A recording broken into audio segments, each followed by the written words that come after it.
जय श्री गणेशाय नमः। एकदंत संकष्टी चतुर्थी ये सिर्फ एक पर्व नहीं है, ये है आस्था का प्रतीक, भक्ति की शक्ति और परिवार में प्रेम और सुख शांति का उत्सव। जिस किसी ने भी इस व्रत को सच्चे मन और श्रद्धा से किया है, उसके जीवन की मुश्किलें दूर हुई हैं, अटके काम बन गए हैं और जिनके घर में संतान की कामना थी, उन्हें गणेश जी का आशीर्वाद जरूर मिला है। आज के इस वीडियो में हम जानेंगे एकदंत संकष्टी चतुर्थी की चमत्कारी कथा, पूजा की आसान विधि, क्या है शुभ मुहूर्त और अंत में व्रत कथा जो आपके दिल को छू जाएगी। चलिए शुरू करते हैं भगवान गणेश के प्यारे और अद्भुत एकदंत रूप से। बोलिए श्री एकदंत गणेश महाराज की जय। मई महीने की संकष्टी चतुर्थी को एकदंत संकष्टी चतुर्थी कहा जाता है। यह दिन भगवान श्री गणेश के एकदंत रूपी और चंद्रमा के पूजन का विशेष अवसर होता है। इस व्रत को करने से जीवन की हर विघ्न बाधा दूर होती है, संतान प्राप्ति की कामना पूर्ण होती है और सुख समृद्धि का आगमन होता है। इस वर्ष 2025 ये व्रत शुक्रवार 16 मई को मनाया जाएगा। चतुर्थी तिथि प्रारंभ 16 मई सुबह 4:02, चतुर्थी तिथि समाप्त 17 मई सुबह 5:13। चंद्रोदय का समय रात 10:29। एकदंत रूप का रहस्य, क्यों कहते हैं उन्हें एकदंत? पौराणिक कथा के अनुसार एक दिन भगवान परशुराम अपने आराध्य शिवजी से मिलने कैलाश पर्वत पहुंचे। गणेश जी द्वारपाल के रूप में खड़े थे। उन्होंने उन्हें रोका। पिता शिवजी ध्यान में हैं, पर परशुराम क्रोधित हो उठे और अपने परशु कुल्हाड़ी से प्रहार कर दिया, जिससे गणेश जी का एक दांत टूट गया। लेकिन उन्होंने प्रतिकार नहीं किया, क्योंकि वह अस्त्र शिवजी का दिया हुआ था। यह था संयम और मर्यादा का अनुपम उदाहरण। तभी से उन्हें एकदंता कहा जाने लगा। संकष्टी चतुर्थी की 4 प्रमुख कथाएं। पहली कथा, माता पिता में समस्त लोग।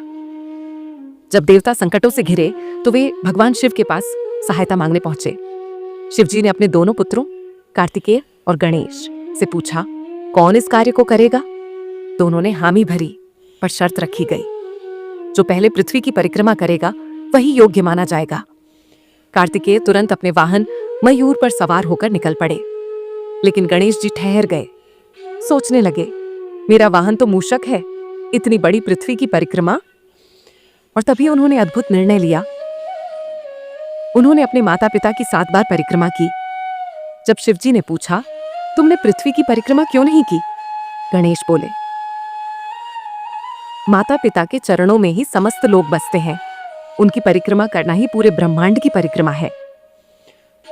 शिवजी भाव विभोर हो उठे। उन्होंने गणेश को वरदान दिया, जो भी संकष्टी चतुर्थी पर तुम्हारा व्रत करेगा, चंद्रमा को अर्घ्य देगा, उसके तीनों ताप, दैहिक, दैविक और भौतिक, शांत होंगे। दूसरी कथा, मां की ममता और गणेश कृपा। एक बार एक कुम्हार ने आंवा भट्टी जलाया और पास ही अपने पुत्र को सुला दिया। उसी रात उसकी पत्नी ने संकष्टी चतुर्थी का व्रत किया और पुत्र की रक्षा के लिए गणेश जी से प्रार्थना की। सुबह जब कुम्हार ने देखा तो बर्तन तो पक चुके थे, लेकिन पुत्र को एक खरोंच तक नहीं आई। यह गणेश जी की कृपा थी। राजा ने घटना सुनी और उसकी मां ने बताया कि संकष्टी चतुर्थी व्रत ने मेरे पुत्र की रक्षा की है। तभी से यह व्रत संतान की दीर्घायु और कुशलता के लिए विशेष माना जाता है। तीसरी कथा, विष्णु विवाह और गणेश उपेक्षा।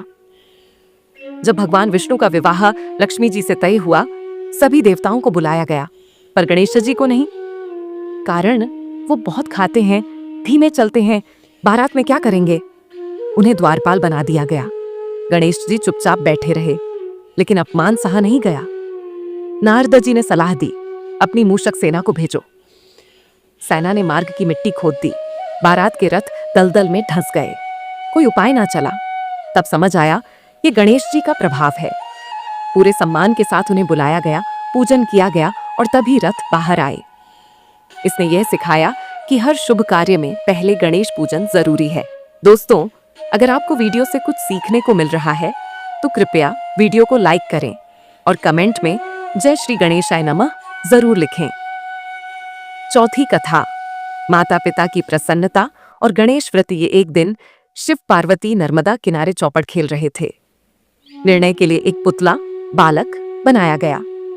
तीनों बार माता पार्वती जीती, पर बालक ने शिवजी को विजेता कहा। पार्वती क्रोधित हो गई और उसे श्राप दे दिया। वो बालक दुखी होकर प्रायश्चित करने लगा। नाग कन्याओं से व्रत की विधि सीखी और 21 दिन गणेश व्रत किया। गणेश जी प्रसन्न हुए और उसे फिर से पूर्ण जीवन दिया। यह व्रत इतना प्रभावशाली था कि खुद भगवान शिव और बाद में माता पार्वती ने भी यह व्रत किया। तभी कार्तिकेय लौटे, परिवार एक हुआ। इस कथा से स्पष्ट होता है कि एक दंत गणेश व्रत जीवन की टूटी हुई कड़ियों को भी जोड़ सकता है। पूजन विधि संक्षेप में, प्रातः स्नान कर व्रत का संकल्प लें। गणेश जी की प्रतिमा को सिंदूर, दूर्वा, फूल और लड्डू चढ़ाएं। एक दंत स्तोत्र या गणेश अथर्वशीर्ष का पाठ करें। चंद्रमा को रात 10:29 बजे अर्घ्य दें। व्रत कथा अवश्य पढ़ें या सुनें। निष्कर्ष, एक दंत संकष्टी चतुर्थी केवल एक पर्व नहीं, ये विश्वास, भक्ति और पारिवारिक सौहार्द का उत्सव है। जिसने भी इस व्रत को श्रद्धा से किया, उसके जीवन में से संकट दूर हुए, कार्य सिद्ध हुए और संतान सुख पाया।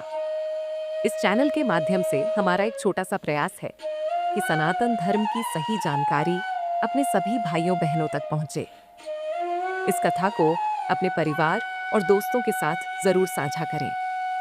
और हाँ, ऐसे ही भक्ति से भरपूर वीडियो देखने के लिए हमारे चैनल को सब्सक्राइब करें और बेल आइकन दबा दें ताकि आपको नए वीडियो की सूचना मिलती रहे।